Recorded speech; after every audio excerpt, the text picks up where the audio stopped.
తెలంగాణ ప్రభుత్వ ఉద్యోగుల తలరాత మారలేదు. ప్రభుత్వం మారింది కానీ వీళ్ళకి రావాల్సిన బకాయిలు మాత్రం ఈ ప్రభుత్వము పెండింగ్లోనే పెట్టింది. సో అదేంటో చూద్దాం. ఒకసారి మీరు వీడియోని లైక్ చేయండి. సప్లిమెంటరీ బిల్లులు మళ్ళీ పాయి. మార్చి 31తో గడువు మీరిన బిల్లులు, పీఆర్సీ బకాయిలు, డిఏ సహా దాదాపు 30,000 బిల్లులకు కాలదోషం. సిపిఎస్ ఉద్యోగులకు 2022 జనవరి డిఏకు మోక్షం లేదు. సో ఇలాంటివి చాలా బిల్లులు, మెడికల్ రియంబర్స్మెంట్ అన్నీ పెండింగ్లోనే ఉన్నాయి. అవేంటో చూద్దాం. ప్రతి ఆర్థిక సంవత్సరం ముగిసే మార్చి 31 నాటికి సప్లిమెంటరీ బిల్లులను పరిష్కరించాలి. కానీ 2023-24 ఆర్థిక సంవత్సరం ముగిసిన ఉద్యోగులు, ఉపాధ్యాయుల సప్లిమెంటరీ బిల్లులకు మోక్షం లభించలేదు. ఈ నెల 1 నుంచి కొత్త ఆర్థిక సంవత్సరం అమల్లోకి వచ్చింది. ఈ ఆర్థిక సంవత్సరంలో తయారు చేసిన బిల్లులు ఆ ఏడాదిలోనే క్లియర్ కావాలి. మార్చి 31తో ముగిసిన ఏడాదికి బిల్లులు క్లియర్ కాకపోవడంతో వాటికి కాలదోషం పట్టింది. వాటిని అధికారులు మళ్ళీ తయారు చేయాలి. ఈ ప్రక్రియ 2 ఏళ్లుగా సాగుతూనే ఉంది. 2022-23 ఆర్థిక సంవత్సరం బిల్లులు సకాలంలో క్లియర్ కాకపోవడంతో 2023 మార్చి 31తో ల్యాప్స్ అయ్యాయి. అప్పట్లో వాటిని రీషెడ్యూల్ చేశారు. అయినా 2023-24లో ఆ బిల్లులు మంజూరు కాలేదు. ఇప్పుడు 2024 మార్చి 31 కూడా పూర్తయింది. మళ్ళీ రీషెడ్యూల్ చేయాల్సిన పరిస్థితి. అయితే ఇలాంటి బిల్లులను రీషెడ్యూల్ చేసుకోవాలంటూ ఆర్థిక శాఖ ఇప్పటివరకు ఎలాంటి ఉత్తర్వులు జారీ చేయకపోవడం గమనార్హం. పరిస్థితి ఇంత దారుణంగా ఉండడంతో ఉద్యోగులు, ఉపాధ్యాయుల్లో తీవ్ర ఆందోళన వ్యక్తమవుతుంది. ప్రభుత్వాలు మారినా తమ వెతలు తీరడం లేదని వాపోతున్నారు. 1-2 పీఆర్సీ, డిఏ బకాయిల బిల్లులు. Telangana state government life insurance, general provident fund part final, PRC gratuity, revised బకాయిలు, కమ్యూటేషన్, సరెండర్ లీవ్స్, సెలవుల నగదీకరణ, మెడికల్ రియంబర్స్మెంట్ వంటి బిల్లులన్నీ పెండింగే. రాష్ట్రంలోని ఉద్యోగులు, ఉపాధ్యాయులకు సంబంధించి దాదాపు 30,000 వరకు బిల్లులు పెండింగ్లో ఉన్నట్లు సంఘాల నేతలు చెబుతున్నారు.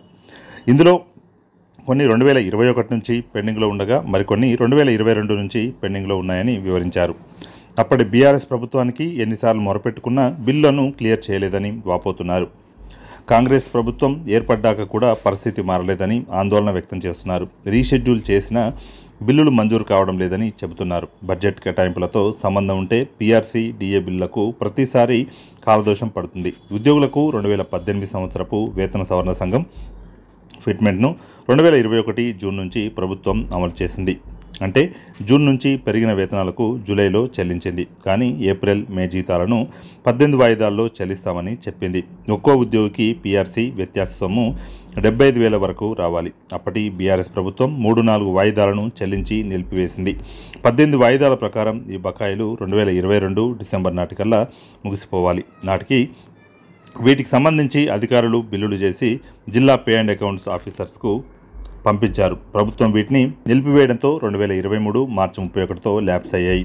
మళ్ళీ బిల్లులు తయారు చేసి ఆర్థిక శాఖకు పంపినా ఫలితం లేకపోయింది. కరువు భత్యం పరిస్థితి కూడా ఇలాగే ఉంది. 2022 జనవరికి సంబంధించిన డిఏ 3.64% ప్రభుత్వం 2023 జనవరిలో ప్రకటించింది.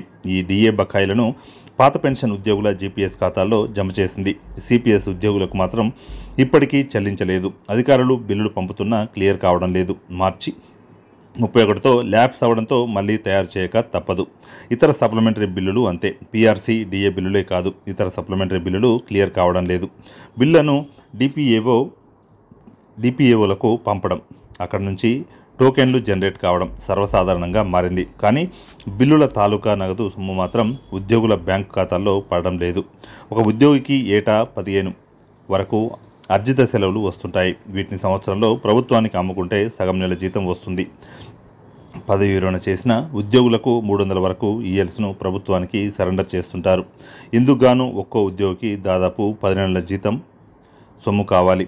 వీటి బిల్లులను చేసి పంపిస్తున్నా క్లియర్ కావడం లేదు. గత ప్రభుత్వం రిటైర్డ్ అయిన ఉద్యోగుల పట్ల కూడా దయ చూపలేదు. బిల్లులను క్లియర్ చేయకుండా పథకాలకు నిధులు మళ్లించింది. పర్యవసానంగా సప్లిమెంటరీ బిల్లులకు మోక్షం లభించలేదు. ఇక 20 ఏళ్ల సర్వీస్ పూర్తయిన ఉద్యోగి తన జీపీఎఫ్ నుంచి పాక్షిక ఉపసంహరణ కింద 80% సొమ్మును తీసుకోవచ్చు. చాలామంది ఉద్యోగులు పిల్లల చదువులు, పెళ్లిళ్ళు, ఇళ్ల నిర్మాణం కోసం పాక్షిక ఉపసంహరణ బిల్లులు పెడితే అవి కూడా క్లియర్ కావడం లేదు. టీఎస్జీఎల్ఐకి సంబంధించిన బిల్లులు కూడా పెండింగ్లో ఉన్నాయి. ఇప్పటికే బీమా సొమ్మును ఇవ్వాలంటూ చాలామంది ఉద్యోగులు తమ బాండ్లను జిఎల్ఐ కార్యాలయంలో సమర్పించారు. అవి క్లియర్ కావడం లేదు. దీని కింద ఒక్కో ఉద్యోగికి 1,00,000 నుంచి 4 లక్షల వరకు చేతికి అందుతాయి. మొదటి పీఆర్సీ సిఫారసు మేరకు ఉద్యోగుల గ్రాట్యుటీ 12 లక్షల నుంచి 16 లక్షలకు పెరిగింది. ఉద్యోగి రిటైర్ అవ్వగానే ఆ సొమ్మును చెల్లించాలి.